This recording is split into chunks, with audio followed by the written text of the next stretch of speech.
Hi everybody, I hope you're all doing really well. So today I am back to talk about the books that I read in April of 2024. I'm not going to lie to you, April has been quite a quiet reading month. Not to say it's been unenjoyable, but in this month I read 5 books, 2 of which were rereads, 4 of which were romance books. So I was having a great time, but admittedly, fewer books than I expected, fewer off my TBR than I expected. But without much further ado, let's just get into these books. So the first book that I read in April was A Lady's Guide to Scandal by Sophie Irwin, which is a really fun Regency romance which has a bit of a twist on the novel Persuasion, in which upon the death of her husband, our main character Eliza comes into an enormous amount of wealth, but this inheritance is conditional on her good behaviour, and this will be determined, her conduct will be judged by the new Earl, who happens to be the man that Eliza jilted 10 years prior upon persuasion from her family to marry a richer man. However, despite all this and upon encouragement from her cousin, Eliza comes to realise the amount of freedom that she now has with this wealth, and so she and her cousin Margaret decide to relocate to Bath in order for her to recoup, pass away the last few months of her official mourning, and make some new friends. However, what she is not expecting during her time in Bath is for her to run into the new Earl, the man that she previously loved and gave up, who seems to be very attentive of her all of a sudden, and she is definitely not expecting for another man to come into the picture who seems to have taken an interest, and for herself to be pulled between these two very different men. Who shall she pick if she picks either of them at all? This was really good fun. This was just what I was wanting after a little bit of a drought of reading romance, where I just wasn't picking up anything that I liked. I go into more details on this one in a full book review, which will be coming soon, so look forward to that one. I then found in a charity shop and read very quickly Mary and Frankenstein by Linda Bailey and Júlia Sardà, which is a lovely little illustrated children's book all about Mary Shelley and the process of her writing Frankenstein. It is suitably gothic and spooky, as well as being motivating and inspiring to young girls who might also be interested in writing. You know, this story of this young girl, this teenager who was able to write a story so captivating that inspired an entire genre. You know, I think for a children's book it captures this story really well. Obviously there are going to be some things that are generalised for the sake of the younger audience, but I really enjoyed this. I don't even think if you've got a little one in your life, if you yourself are a big kid like I am, and you love picture books like these, I would really highly recommend. I then listened to the audiobook of A Lady's Guide to Fortune Hunting, the first book by the author of A Lady's Guide to Scandal. I had read this one back in, I think, June or July of 2022. And yeah, I was just kind of inspired by reading A Lady's Guide to Scandal. I wanted to go back to her previous book and see what I thought about them alongside each other. A Lady's Guide to Fortune Hunting has a protagonist who has a very different predicament to Eliza in A Lady's Guide to Scandal, in which we are meeting Kitty, who is the eldest of I think 4 or 5 sisters. Her father has recently passed away, leaving them as orphans, and unfortunately the family have a lot of debts. Her previous engagement to a man who was going to get them out of their financial troubles has completely fallen apart, and so Kitty, being the pragmatist that she is, decides that the only way out of this is to go to London and find a rich husband. So she brings along one of her younger sisters. She recruits her aunt, who lives in London, to kind of give her some of the intel about these different families and who might be a good candidate. She's a very different protagonist to Eliza in A Lady's Guide to Scandal. As I say, very pragmatic, can be ruthless when she wants to be, but obviously has a big heart. She wants to look after her family, but also isn't afraid to be a little bit mercenary, isn't afraid to manipulate situations in her favour. And that is how she ends up stumbling literally into the path of a brother and sister duo, one of the richest families in the country. She very quickly charms this brother and sister and inspires a proposal out of this younger brother. However, by the point of his proposal, his older brother has come into town and he does not trust Kitty one bit, and so makes a deal with her that she will break off her engagement to his younger brother, and in exchange he will try to set her up with a different wealthy bachelor. But of course, in order for her to succeed in the London marriage market, of which she has previously had no experience, she is going round to this older brother's house every day getting advice from him. They're getting a lot closer, they're starting to bring down their barriers and maybe starting to fall in love.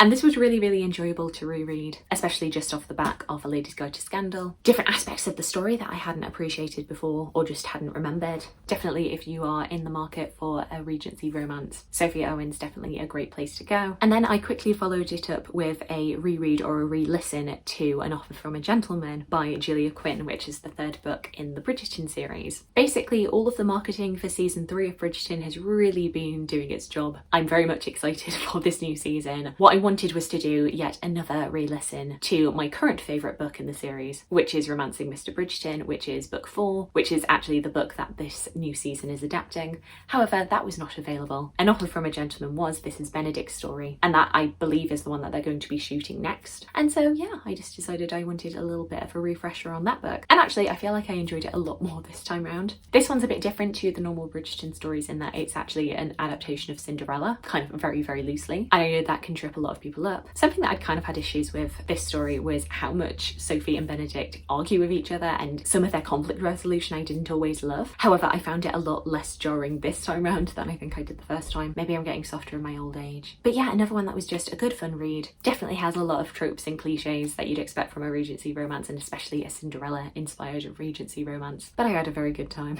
And then the final book that I read in April, and in fact I haven't quite finished this one, but I'm filming this on the 30th of April. I've only got 50 pages left, so I'm going to get this read tonight, is At First Sight by Olivia Dade. I've had a little bit of an up and down relationship with Olivia Dade. I first read Spoiler Alert, which I really enjoyed. That's probably in my top 10 romance books. And then I read the follow-up to that book, All the Feels, which was a little bit lower in my estimation. I just found some of the fandom aspect of that book to be a little bit too much for me. But this is not a book in that series. This is completely new, and I believe is her newest release for 2024. And in this one, we are meeting the main character of Athena, who has just had her engagement broken off. Her fiance Johnny being encouraged by his brother Matthew not to marry Athena because allegedly Matthew saw Athena as being a bit too flighty, a bit too irresponsible, him deeming her to not really have much consistency, particularly in her career, having jumped from job to job, and just basically not being very stable. Obviously, Athena is completely reeling from this, especially considering that just before they broke up, Athena had, as a wedding present, bought a house for Johnny that was directly next to his. A very small house, but with the intention that Johnny and she would have been able to knock down a wall and make their overall family home much bigger. So she's drained all of her savings on this house. Johnny is off on their honeymoon without her, and so she is left in this new community of people that she doesn't know, in this very small house, and living across from Matthew, the man who broke off her engagement, all the while trying to find a new job, trying to carve out some community, and trying to pick up all of the different pieces of her heart, and understandably feeling pretty miffed with Matthew for his role in where her life is going. And so she decides that yes, by necessity she has to live here, she has to live in proximity to her fiance's brother, who she hates, but she's going to have a little bit of fun and kind of poke the bear and do whatever she can to make his life a living hell. Meanwhile, we're also seeing things from Matthew's point of view, and you can tell that he's kind of regretting his actions. Not necessarily that he feels like he shouldn't have had Johnny break off their engagement, but he's definitely feeling bad for Athena's situation, and so decides that he's going to go out of his way to help her in any way that he can. And so through this book, these two are kind of butting heads, not only with their different personalities, but also their perceptions of each other. The more that they are learning about each other and each other's personalities and their pasts, the more connections they're making of maybe my preconceived notions of this person are not quite correct. And Athena is finding that maybe she has more of a connection to Matthew than she ever did to Johnny. But also this man is the reason that she isn't married to the man that she thought that she loved. How can they ever reconcile? Does kind of what you expect it to do. Two characters that could kind of feel a little bit tropey. You know, he is the successful doctor who has his life in order. She, at least from the outside, seems to be a bit of a flake. There's a bubbly, confident person, but who can never kind of get her life together. But I think Olivia Dade makes it a lot deeper than that. There's some really nice representation in here of depression and those feelings of executive dysfunction, PTSD and anxiety. And it's really lovely to see these two characters like building community in their various different ways. While it's a book where you can kind of see where it is going, it still has some nice little nuggets in there, some nice little surprises. And yes, unless anything changes drastically in the last 50 pages, I definitely had a good time with this one. I would say this one's probably around about a 3.5 star, but definitely very enjoyable. So there we go, that is my somewhat sparse April reading wrap up. Do let me know if you've read any of the books that I've spoken about today. Alternatively, please let me know of any books that you read in April and really loved. I would love to hear from you.